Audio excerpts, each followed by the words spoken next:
Je m'appelle Sylviane Goulou, je suis cinéaste, auteure, acteur, réalisatrice et productrice.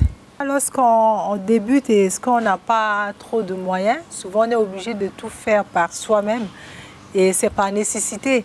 Si je porte toutes ces casquettes, c'est par nécessité. Je pense que le cinéma centrafricain est sur la voie de se développer, sur la voie de se promouvoir.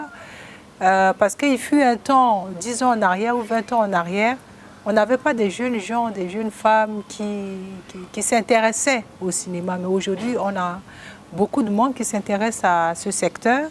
Je peux citer comme ça à la va-vite, on a Eric Sabé, Prudence Maïdou, Pascal Gabi, Abi Touré. Voilà, donc vous voyez, ils sont nombreux et il y a aussi des femmes. Donc non, je pense qu'il y a une réelle prise de conscience. Et les choses sont en train d'aller sur la bonne voie. Toutes ces casquettes, je porte par nécessité parce que, vous savez, lorsqu'on débute, est-ce qu'on n'a pas assez de moyens, on est obligé de tout faire par soi-même. On est obligé de tout faire par soi-même. Et après, vous savez, je suis une femme, donc nous les femmes, c'est connu. On arrive à faire plusieurs choses à la fois. Une femme peut être maman, femme au foyer, il travaille, il rentre, il doit s'occuper de la maison, des enfants et s'occuper de son mari.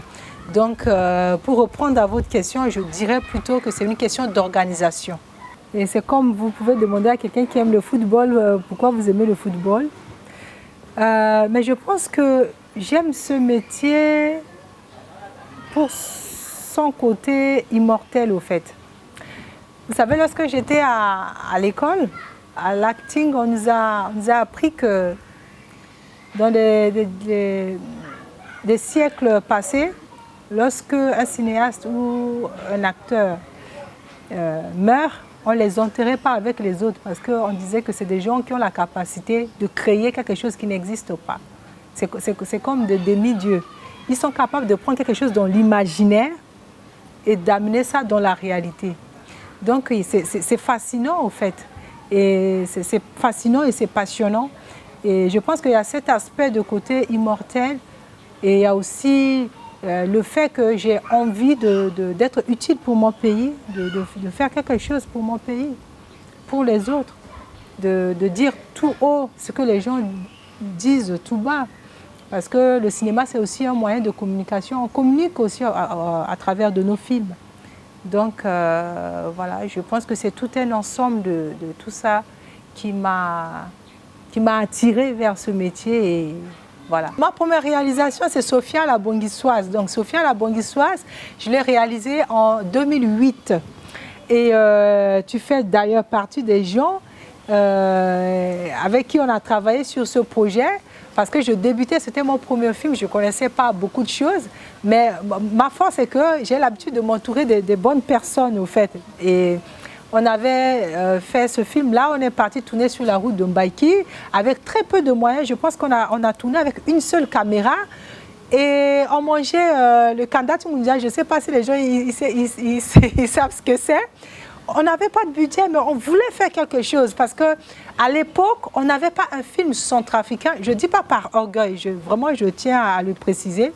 Je ne dis pas par orgueil, mais à l'époque, il faut dire ce qu'il est.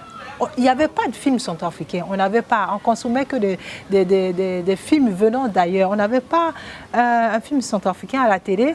Et je me suis dit, bon, on va faire quelque chose. Et je me suis entourée, entre autres, toi Hervé, et les mamans du quartier. Et voilà, c'était du sur l'État. On n'était pas des experts en cinéma, mais on l'a fait. Et je me souviens que le jour où on avait fini la post-production, on était tout contents de prendre notre DVD et courir vers la télé pour aller remettre ça pour dire que voilà, un film centrafricain, on a fait. Les gens, ils parlent sango dedans, passer ça à la télé. Et ce film, bizarrement, on l'a fait avec très peu de moyens. Et la qualité, c'est pas top, mais les gens ont aimé ce film. Ce film a été accueilli. La première fois que je suis arrivée en France, les gens m'invitaient. J'y croyais pas. Ça nous est arrivé même de marcher dans la rue comme ça. Il y a des mamans, des gens qui courent, qui viennent, qui pleurent parce que. Voilà, c'était ça mon premier film, Sophia la Bonguissoise. Alors, Sylviane Boulou a grandi, elle a mûri, elle a gagné en sagesse et en intelligence et en compétence aussi parce que c'est vrai, on avait comme excuse qu'on n'a pas de formation chez nous, on n'a pas de structure qui forme les gens dans le métier du cinéma. Mais pour moi, ce n'était pas une excuse. On a pu faire quelque chose malgré qu'on n'avait pas la formation. Alors, ce qui est devenu Sylviane Boulou aujourd'hui, c'est que aujourd'hui Dieu m'a fait grâce. Je vis en France, donc j'ai cette possibilité de me former. Et je suis rentrée, je suis acting international. J'ai fait 3 ans en acting. Je peux coacher très bien sur un tournage. Je peux amener quelqu'un à trouver des couleurs qu'il faut pour un jeu, etc. Et j'ai aussi appris en réalisation, j'ai appris en logiciel. Donc, je suis certainement pas complète parce que vous savez, le métier du cinéma, c'est très vaste. Il y a plus de 200 et quelques métiers. Et, mais par rapport à avant, je me suis professionnalisée un peu. Je suis venue avec un projet sous les mains. C'est un nouveau projet. Cette fois-ci, ce n'est pas un projet de tournage, ce n'est pas un projet de réalisation, mais c'est plutôt un projet de festival. Je ne sais pas si tu arrives à voir ce dossier dans ton plan. Donc, c'est un projet de festival, un festival que nous avons intitulé « Bangui fait son cinéma ». Alors, Bangui fait son cinéma, c'est un festival de films africains et afro-descendants. Je tiens à préciser, c'est un festival international.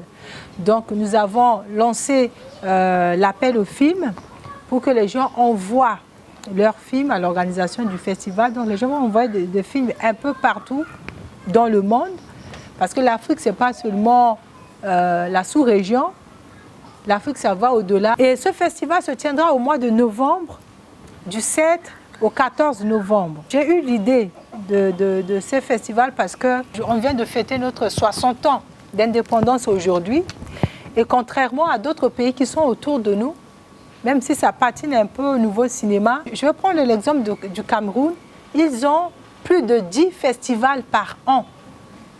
Je dis plus de 10 festivals par an. Chez nous, aucun. Aucun. Je me suis informée un peu, je sais qu'au niveau de l'Alliance française, il y a un festival, ils ont lancé un festival depuis l'année dernière, mais c'est un festival documentaire. Or là, ce festival dont je vous parle, c'est un festival de cinéma. Ce festival va permettre à ce que le regard international tourne un peu vers nous, sur nous. Parce qu'à chaque fois, si on doit parler de nous sur France 24 ou les TV5, c'est quand il y a des morts. C'est quand il y a quelque chose. Mais c'est comme si les gens, ils n'ont pas d'autres sujets pour parler de nous. Il y aura des médias internationaux qui vont venir parce qu'on est en négociation avec TV5 Afrique, Canal+, etc. et plein d'autres chaînes internationales qui vont venir, qui devraient venir pour couvrir avec les locaux. Je tiens à préciser, avec les locaux qui vont couvrir ce festival. Donc, ça va faire que pendant ces 7 jours, Bangui va être sous le projecteur international. Bangui va bouger. Il faut voir aussi le côté tourisme parce que les gens qui vont venir, ils vont dormir ici pendant les 7 jours. Ils vont manger ici, ils vont dépenser ici. Donc, côté économie et tourisme et tout ça, c'est un plus. C'est un plus pour notre pays. Et je pense aussi à mes confrères cinéastes. Parce qu'il y a des gens dans ce pays qui font du bon boulot avec des modestes moyens. Alors, moi, je pense que ce festival, ça va être l'occasion pour ces jeunes-là de rencontrer d'autres professionnels. Ils vont échanger et ça va leur permettre aussi d'apprendre d'eux. Et je vais préciser aussi que pendant ce festival, j'ai déjà l'accord d'un partenaire, DIFA.